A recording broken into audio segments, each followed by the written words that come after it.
มื่อมาถึงแดนสามเมืองเฟืองเป็นเมืองงามที่ลือกระเดืองเมืองเฟืองสวยงามทุกเมื่อเห็นภูผาสันไว้น้ำลำธารทิวทัศน์งามเหลือดอกไม้บานงามสุดใจเมื่อยามได้สมเมืองเฟืองเจ้าเอ๋ยตั้งใจเหนียวแน่นเป็นเมืองงามดินผาแน่นแก่นดินแดนของสาวให้นาผาตึงผาเหลืองผาทอดดอกคำวนใจภาษาโอสีทองสง่าสุขใจนักหนาเมื่อยามได้สมคงเป็นบุญเหลือเมื่อได้มาเที่ยวสมทองงามเข้านาเป็นสีดำทอง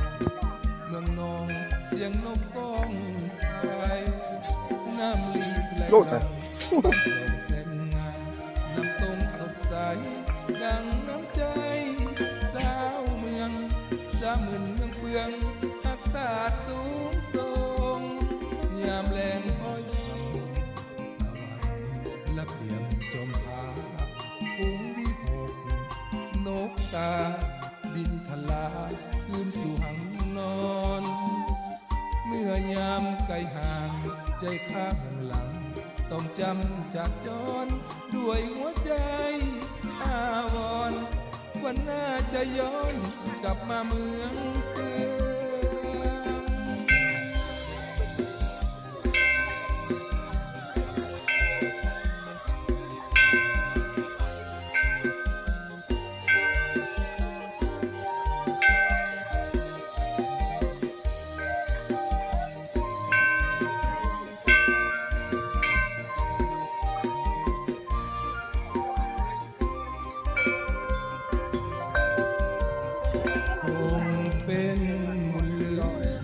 ได้มาเกี่ยวสมทอง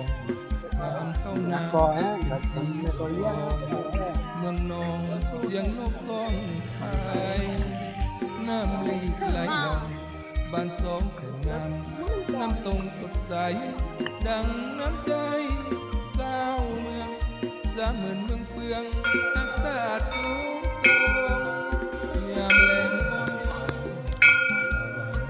และเปลี่ยนจงพาฝูงวิหกนกกาบินทลาคืนสู่หังนอนเมื่อยามใจห่างใจข้างหลังต้องจำจากจรด้วยหัวใจอาวรณ์วันหน้าจะย้อนกลับมาเมืองเฟือง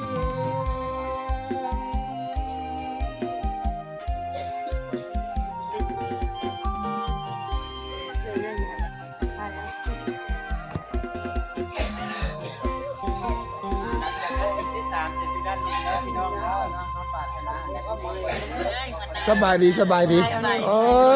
เนาะยังผูกงามมือเก่าเนาะของประคุณงามเนาะงามเลยงามเก่งเนี่ยเดี๋ยวว่าจะเข้าไปนั่นนึงเลยเข้าไปเลยนะเข้าบนนึงมาก็ไปอันนี้รู้หลักว่าโอ้คือกันชนะ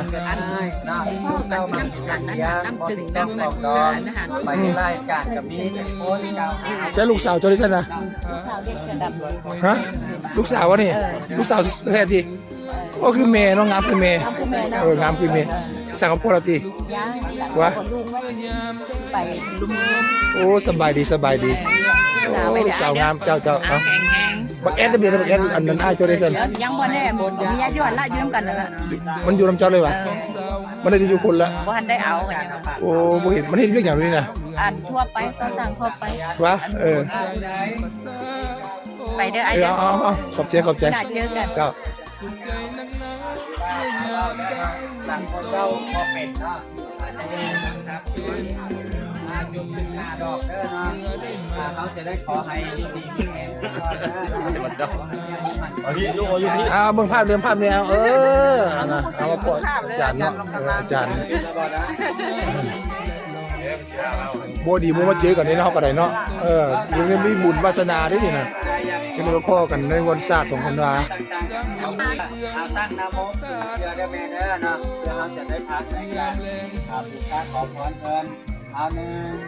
2 3นะโมตัสสะภะคะวะโตอะระหะโตยิ่งพลายิ่งสุขนอนเมื่อยามไกลห่างใจข้างหลังต้องจำจากจรด้วยหัวใจอาวรณ์วันหน้าจะย้อนกลับมาเมืองเฟือง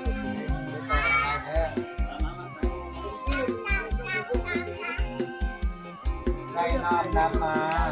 ซึ่งทุกเทียนเพื่อมาจุดศรัทธาบูชาขอพรสิ่งศักดิ์สิทธิ์ทั้งหลายเป็นปัจจัยอยู่ณสถานที่มหาราณีขอจงนำโชคในการมาของข้าน้อยในมือนี้นั่นได้ก่อการเดินขอให้ข้าน้อยจงได้มีอายุวันนาสุขภาพประการเงินขอให้ได้เป็นโมน้ำตรงใสให้ลูกหลานให้คนเดินได้สมบูรณ์เพื่องบารมีและขอให้ข้าน้อยได้เกิดเป็นสามาธิและเปลี่ยนจงพาฝูงที่นกกาบินพลาคืนสู่หางนอนเมื่อยามไกลห่างใจข้างหลังต้องจำจากจรด้วยหัวใจอาวรณ์วันหน้าจะย้อนกลับมาเมืองเฟือง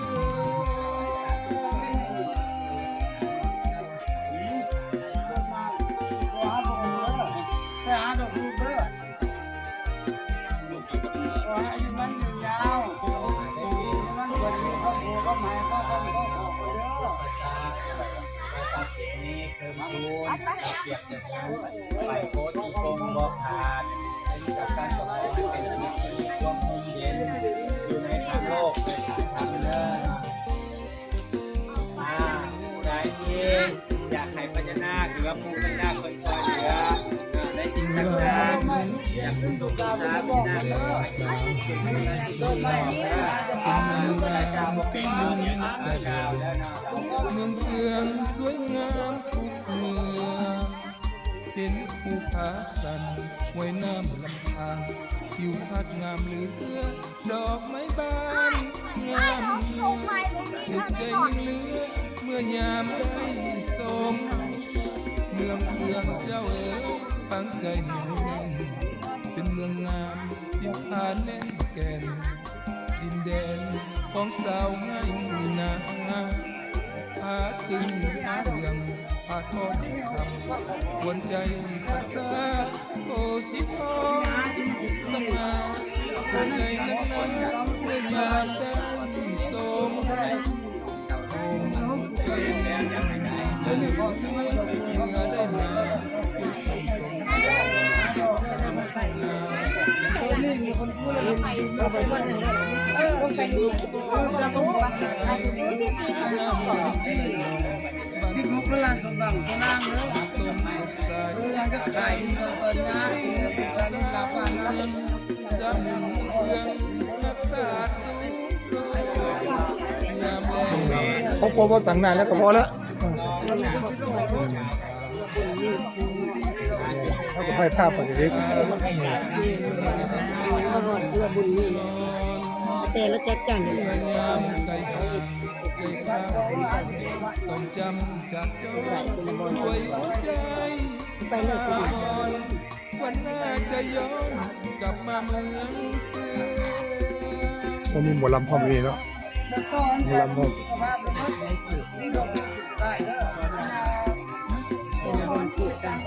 ว่าราคาล่ะเมื่อวานไปถูกนะตัวมีลุมบนเท้าไทยมาหันมัน14บอกมันขึ้นกับการขอพรกันแล้วเอาหาขอพรเลย14นี่5นั่น4 ตั้งนโมตัสสะ เป็นเรือ เอาไว้ชีวิต เนาะ แล้วก็ได้ทุกอันเดียวกัน มันมองเสียงลมต้นไทย อันนี้เราบอก น้ำมีไหลลองบ้านสองสัญญาน้ำตรงสดใสดัง ส่วน น้ำใจ พวกก็สิมามันเนาะเดือดใจแต่ สามหมื่น มีไปที่บ้าน รักษา ยังบริสุทธิ์สอบบ่ดีนั้นพวกคุณ ยามแรง เรียกไว้ขอพรยังก็อยู่ก่อนที่ซื้อแล้วก็ได้สอนก่อนที่ไว้ที่นั่น โนปาดินพลาคืนสู่หังนอนเมื่อ